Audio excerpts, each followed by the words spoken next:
욥기 4장 1절에서 21절 말씀입니다. 구약성경 764쪽에 있습니다. 우리 한 절씩 교독하여 읽도록 하겠습니다. 제가 먼저 읽겠습니다. 대만 사람 엘리바스가 대답하여 이르되 누가 내게 말하면 내가 실증을 내겠느냐? 누가 참고 말하지 아니하겠느냐? 보라, 전에 내가 여러 사람을 훈계하였고 손이 늘어진 자를 강하게 하였고 넘어진 자를 말로 붙들어 주었고 무릎이 약한 자를 강하게 하였거늘 이제 이 일이 내게 이름에 내가 힘들어하고 이 일이 내게 닥침에 내가 놀라는구나. 내 경외함이 내 자랑이 아니냐? 내 소망이 내 온전한 길이 아니냐? 생각하여 보라, 죄 없이 망한 자가 누구인가? 정직한 자의 끊어짐이 어디 있는가? 내가 보건대 악을 바꾸고 독을 뿌리는 자는 그대로 거두나니 다 하나님의 입 가운데 멸망하고 그의 콧김에 사라지느니라. 사자의 우는 소리와 젊은 사자의 소리가 그치고 어린 사자의 이가 부러지며 사자는 사냥할 것이 없어 죽어가고 암사자의 새끼는 흩어지느니라. 어떤 말씀이 내게 가만히 이르고 그 가느다란 소리가 내 귀에 들렸었나니 사람이 깊이 잠들 즈음 내가 그 밤에 본 환상으로 말미암아 생각이 번거로울 때에 두려움과 떨림이 내게 이르러서 모든 뼈마디가 흔들렸느니라. 그때의 영이 내 앞으로 지나매 내 몸의 털이 쭈뼛하였느니라. 그 영이 서 있는데 나는 그 형상을 알아보지는 못하여도 오직 한 형상이 내 눈앞에 있었느니라.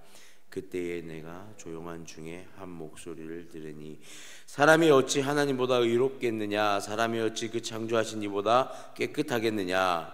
하나님은 그 종이라도 그의 천사라도 미련하다 하시니 하물며 흙집에 살며 티끌로 털을 삼고 하루살이 앞에서라도 무너질 자이겠느냐?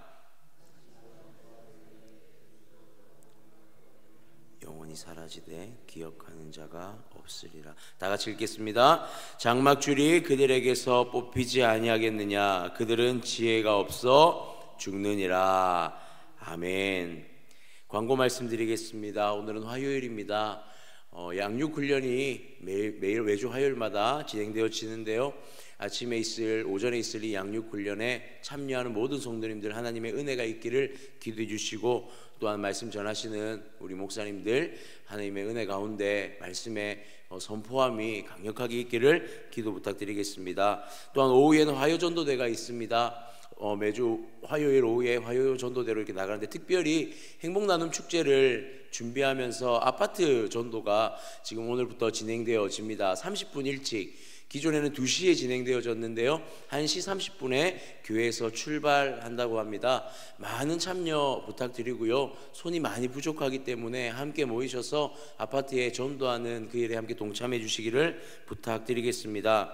그리고 특별히 우리 담임 목사님께서 사상교회 심령부흥회 인도차 현재 출타 중에 있습니다. 오늘 어젯밤부터 해서 새벽까지 총 3일간 5번의 집회를 인도하시는데요, 우리 목사님 말씀 전하실 때에 그곳에서도 하나님의 놀라운 은혜의 역사가 일어날 수 있게 해달라고 우리 성도님들 마음 모아서 함께 기도해 주시기를 부탁드립니다.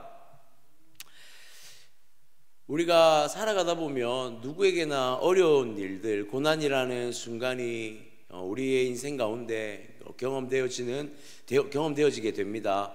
믿는 자든 믿지 않는 자든 이 고난이라는 것은 어쨌든 우리 인생에 반드시 따라오는 그런 일들이라 생각되어지는데요, 사람이 참 어려운 일을 당했을 때 그 옆에서 지켜주고 그 자리에서 함께 있어주는 친구가 있다는 것은 참 어찌 보면 귀하고 감사한 일이 아닌가, 그렇게 생각되어집니다. 그 존재가 그 옆에 있다는 것만으로도 힘이 되어지잖아요. 그래서 오늘 우리가 욥기의 말씀을 보면 사실 욥의 그 고난 자체가 우리가 인생에서 살아가면서 참 욥만큼의 그 고난을 겪는 자가 과연 있을까 하는 생각이 들면서, 또 한편으로는 욥은 참 감사한 사람이었고 좋은 사람이었구나라는 생각이 드는 것이, 욥의 그 고난 가운데 세 친구가 두 발 벗고 두 팔을 거두고 뛰어오는 것을 우리가 또한 보게도 되어지더라는 것입니다. 우리가 오늘 4장의 말씀을 읽었지만 2장의 말씀에 욥의 고난이 시작되었을 때에 그들의 친구들이 어떻게 행동하는가를 좀 기록하고 있는데요, 2장 11절에서 13절에 보니 욥의 친구들이 이렇게 행동하고 있습니다. 11절에 그때 욥의 친구 세 사람이 이 모든 재앙이 그에게 내렸다함을 듣고 각각 자기 지역에서부터 이르렀으니 곧 대만 사람 엘리바스와 수아 사람 빌닷과 나아마 사람 소빌이라. 그들이 욥을 위문하고 위로하려 하여 서로 약속하고 오더니, 세 친구가요 욥의 고난의 상황을 듣고요 서로 함께 약속을 하고 자신의 지역을 떠나 욥이 있는 곳으로 한 걸음에 달려오는 것을 보게 됩니다. 그리고 멀리서 이렇게 12절에 보면, 2장 12절에 멀리서 보니 욥이 참 알아볼 수 없을 정도로 너무나 극심한 고통 가운데 있는 것을 발견하게 되죠. 그때 어떤 행동을 하냐면 일제히 소리질러 울었다라고 기록합니다. 그리고 자기의 겉옷을 찢었다라고 기록하고요, 하늘을 향하여 티끌을 날려 자기의 머리에 뿌렸다라고 합니다. 그러니까 욥의 고난을 함께 공감하고 욥의 고난에 그 세 친구가 함께 동참하고 있다라는 것을 보여주고 있는 것이죠. 무엇보다 이 행동을 하며 조용히 침묵하며 며칠 동안 욥의 옆에 자리를 지켰냐면, 2장 13절에 보니 밤낮 7일 동안 욥의 옆에서 한마디도 하지 않고 그 세 친구가 욥의 옆자리를 지키고 있는 것을 보게 되더라는 것입니다. 어쩌면 욥에게 그 친구들은 그 7일간의 욥에게 있어 참 위로가 되지 않았을까라는 생각을 하게 되더라는 것이죠. 그리고 7일간의 침묵이 끝난 이후에 우리가 어제 3장의 욥의 그 인생의 절망에 대한 고통에 대한, 정말 그가 느끼는 극심한 그 고통에 대한 고백을 어제 우리가 3장을 통해서 우리 담임 목사님을 통해 함께 살펴보았습니다. 그리고 나서 오늘 이 3장 이후에 욥의 첫 입술을 떼어진 그 고백 이후에 그 친구 가운데 엘리바스라는 한 친구가 이제 그 욥의 고백에 대하여 답변하고 있는 것을 우리가 오늘 4장의 말씀을 통해 보게 되어지는 것이죠. 욥의 상태를 보면서 달려왔던 엘리바스, 7일을 정말 침묵하면서 그 옆을 위로하며 지켰던 친구였습니다. 그리고 욥의 그 옆에 침묵하며 지켰을 그 엘리바스에게 있어서 참 많은 생각이 들었을 거예요. 어떻게 하면 욥이 이런 일을 당했을까? 참 그가 선하고 착하고 그가 참 그 인생에 통틀어 살펴보아도 정말 흠잡을 것이 없을 만한 인생이었음을 그 친구들도 분명히 알았을 것입니다. 그러면서 그 친구를 바라보며 여러 가지 생각이 들었을 것인데, 이 엘리바스가 어제 보았던 그 3장의 욥의 고백 가운데 적잖이 작은 충격이 있었던 것 같습니다. 그의 인생 자체를 부정하는, 욥이 자신의 인생 자체를 부정하는 그 고백 가운데 오늘 엘리바스의 이 4장의 그의 대화의 답변의 대화를 보게 되어지면 이 욥에 대한 그 욥의 고백의 3장의 고백에 대한 작은 충격들이 있음을, 또한 그것에 대해서 반론하고 있는 모습을 통해 우리가 발견하게 되어지더라는 것이죠. 욥이 자신의 인생의 그 고난의 고통을 고백하였음에 엘리바스는 이 욥에 대하여서 오늘 이렇게 답변하고 있습니다. 대만 사람 엘리바스가 대답하여 이르되 누가 내게 말하면 내게 실증을 내겠느냐? 누가 참고 말하지 아니하겠느냐? 이 말이 무슨 말입니까? 욥이 했던 그 고백들, 네가 그 말을 하기까지에, 그 말에 책임지기까지, 그 말을 하기까지에 힘들었던 것은 알겠지만 누가 내게 말하면 내게 실증을 내겠느냐? 누가 참고 말하지 아니하겠느냐? 그렇게까지 말할 이유가 있겠냐는 것이죠. 그러면서 이 말들을 이제 이어나가기 시작합니다. 오늘 엘리바스는 먼저 욥이 어떤 사람이었는지에 대하여서 말하고 있습니다. 3절에 보니까요, 보라, 전에 내가 여러 사람을 훈계하였고 손에 늘어진 자를 강하게 하였고 넘어지는 자를 말로 붙들어 주었고 무릎이 약한 자를 강하게 하였거늘. 욥이 어떤 사람이었습니까? 어려움이 있고 낙심했던 사람들, 그 사람들에게 지혜의 훈계를 통하여서 그들을 다시 일어나게 했고 그들 가운데 다시 살아가게 하는 참 힘이 되는 선생과 같은 사람이었다라고 그렇게 엘리바스는 고백하고 있습니다. 그렇게 욥을 다시 이해하고 있다는 것을 보게 되어지죠. 그런데 이 욥이 지금 완전히 무너진 그 상태를 보게 되는 것입니다. 지혜가 부족하고 훈계가 필요하고 약한 가운데 있는 강함이 정말 필요한 자들에게 지혜로 가르쳤던 그 선생 같은 욥이 무너지는 모습을 지금 엘리바스가 보고 있는 것이죠. 또한 무엇보다 이 엘리바스가 보았던 욥은 어떤 사람이었냐면 하나님을 정말로 믿고 신뢰하였던 그 모든 약한 자들을 일으켰던 그 근거가 하나님을 향한 경외함으로부터 비롯된 그런 것들이었다라고 그렇게 말하고 있습니다. 우리 6절에 볼까요? 내 경외함이 내 자랑이 아니냐, 내 소망이 내 온전한 길이 아니냐. 그러니까 욥이 하나님을 경외하는 그것, 욥의 소망이 하나님께 있었던 그것이 여러 무사람들에게, 약한 가운데 있는 사람들에게 소망이 되어졌고 희망이 되어졌고 그 사람들에게 지혜가 되어졌던 욥의 모습이었다라는 것이죠. 하나님으로부터 비롯된 그 하나님을 경외함으로부터 사람을 세워나가던 그 존재가 바로 욥이었는데 오늘 욥이 3장에 무엇을 하였습니까? 하나님 앞에서의 자신의 인생을 다 부정하고 있는 것을 엘리바스가 들었다라는 것이죠. 거기에 대해서 오늘 엘리바스가 반론하고 있더라는 사실입니다. 이렇게 이해하면 좋을 것 같습니다. 네가 하나님을 그렇게 경외한다고 말했는데, 네가 하나님을 그렇게 사랑하고 따른다고 말하며 여러 사람들에게 하나님의 그 경외함을 빌어서 축복하지 않았느냐? 그런데 지금 네가 지금 이 상황에서 하나님에 대해 부정하고 있느냐라고 엘리바스가 말하고 있더라는 것이죠. 그러면서 이제는 엘리바스가 7절부터 시작되는 이 말씀에 이 욥에 대하여서 반론하며 욥의 이 말들이 얼마나 잘못된 말인지에 대해서 말하고 있는 것을 우리가 보게 되어집니다. 이 엘리바스의 사상과 주장은 어떤 것입니까?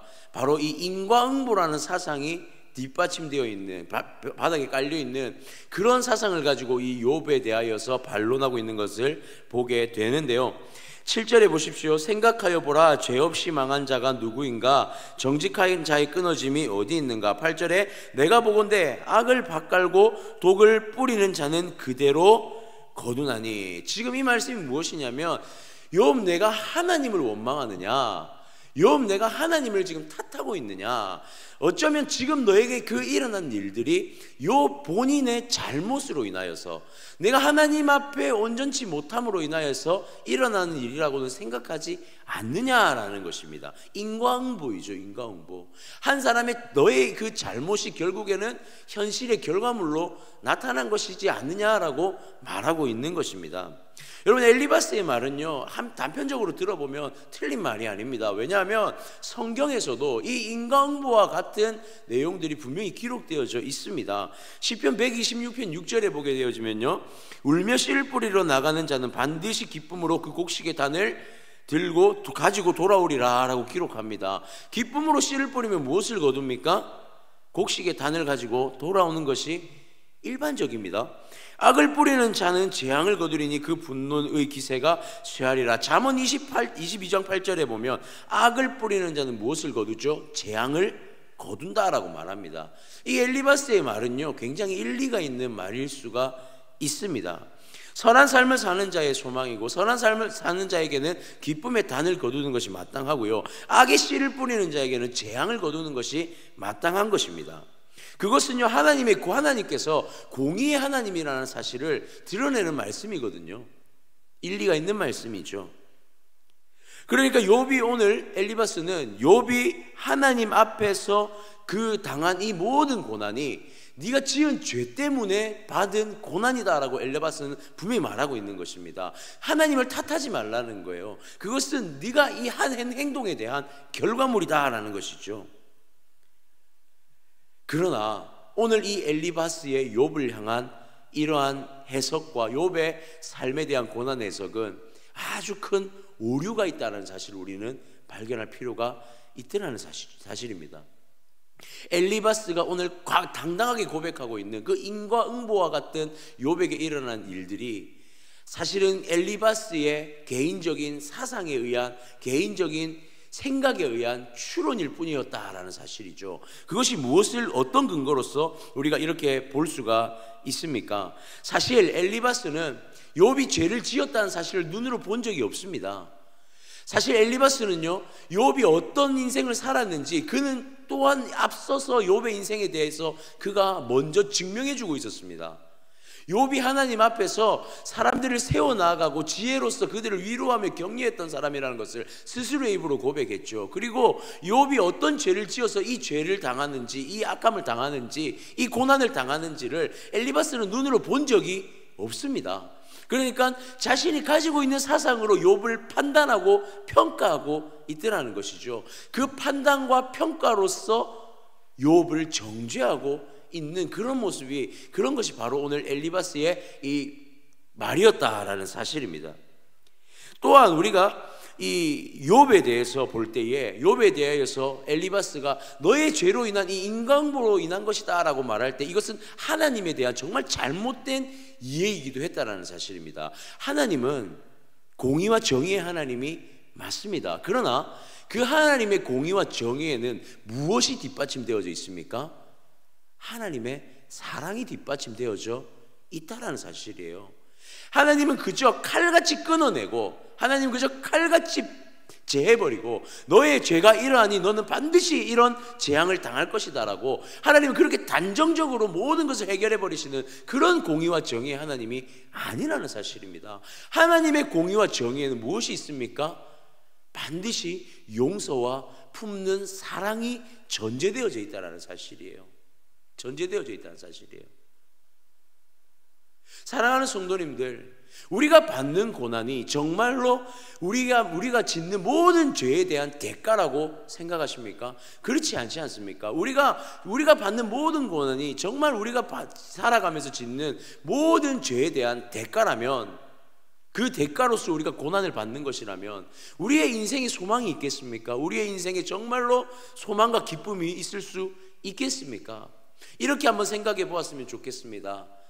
사람이 죄로 인하여서 모든 그 재앙을, 사람이 자신의 죄로 인해서 인과응보로서 그것을 받는다면, 반대로 우리가 고난이 있다라는 것은 날마다 우리가 죄 속에서만 몸부림치며 살고 있다라고밖에 볼 수 없다라는, 반대로 보면 그렇다는 것입니다. 그러니까 이 엘리바스의 생각과 사상으로서의 이 욥을 향한 발언들은 어쩌면 정말 잘못된, 정말 자신의 그 사상에서만 비롯된, 정말 하나님을 이해하지 못한 발언이라고 볼 수 있더라는 것이죠. 사랑하는 성도들, 우리는 때론 이런 오류를 범하곤 합니다. 누군가가 정말 아픔과 고통 가운데 있을 때에 그 옆에서 묵묵히 그냥 지켜주고 그 옆에서 함께 그 고난을 공감해주면 되는데, 때로 우리 가운데 이런 일들이 있지 않습니까? 너의 그러한 일 때문에, 너의 그러한 죄 때문에 지금 이런 일이 오게 된 거야. 너의 이러한 일 때문에 지금 이런 상황들이 오게 된 거야. 여러분, 우리는 때로는 이렇게 단정해서 그 한 사람의 고난을 우리가 평가해 버릴 때가 있더라는 사실입니다. 그러나 하나님은 그런 하나님이 아니시라는 사실을 우리는 기억했으면 좋겠습니다. 하나님은 공의와 정의의 하나님이 맞으시지만 하나님의 공의와 정의에는 반드시 하나님의 사랑, 하나님의 품으심이 있는 그 공의와 정의라는 것, 그저 단순히 인과응보로서 대하는 하나님이 아니라는 사실을 우리는 기억해야 할 줄 믿습니다. 혹시 우리에게 엘리바스와 같은 그런 생각에 갇혀져 있는, 그런 생각에 우리가 갇혀져 있다면 우리는 다시 한번 우리의 그 생각을 돌이켜볼 필요가 있다라는 것이죠. 오늘 우리가 읽은 본문의 말씀에 12절부터의 21절까지의 말씀을 보면 이 엘리바스의 생각과 사상이 어떻게 깔려져 있는지를 다시 한번 보게 되는데요, 12절부터 16절까지 보니 참 독특한 그런 그런 상황이 기록되어져 있습니다. 엘리바스가 어떤 소리를 들었다고 해요. 12절에 보니 어떤 말씀이 내게 가만히 이르고 그 가느다란 소리가 내 귀에 들렸다라고 말합니다. 그리고 13절에 보니 그 밤에 본 환상으로 말미암아 생각이 번거로워졌다. 그러니까 어떠한 소리가 들리고 환상까지 보았다고 말해요. 그것을 16절까지 내가 그런 것들을 보고 들었다라고 말하면서 이제 하나님에 대하여서 그가 이렇게 설명을 하는데 17절에서 21절까지를 요약하자면 이렇습니다. 하나님 앞에 인간은 불의한 존재라는 거예요.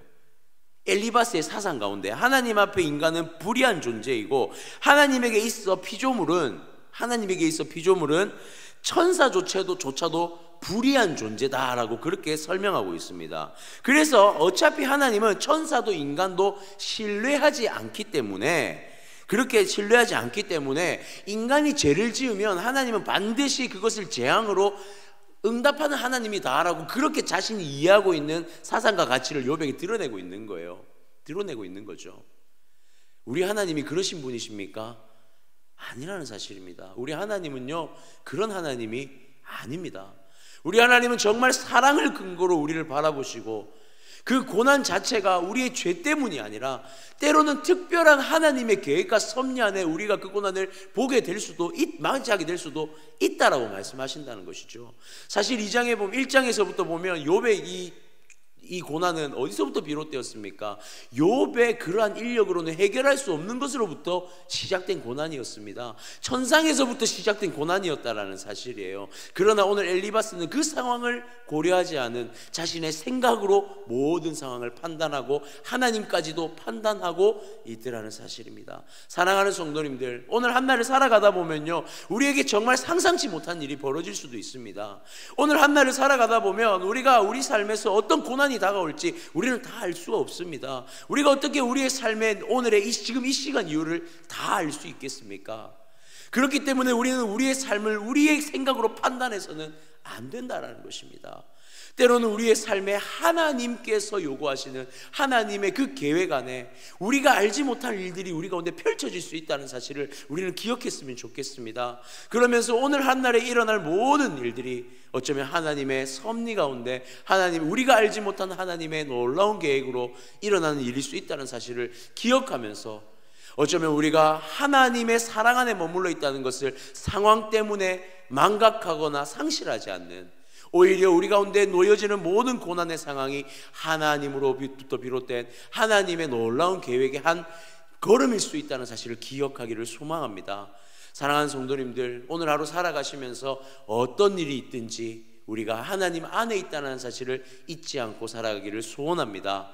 오늘 하루를 살아갈 때의 모든 순간에 그 일들이 하나님의 사랑 안에서 이루어지는 놀라운 역사의 현장이라는 것을 기억하면서 오늘 한 날도 승리하는 하루 되어지기를 주님의 이름으로 축복합니다.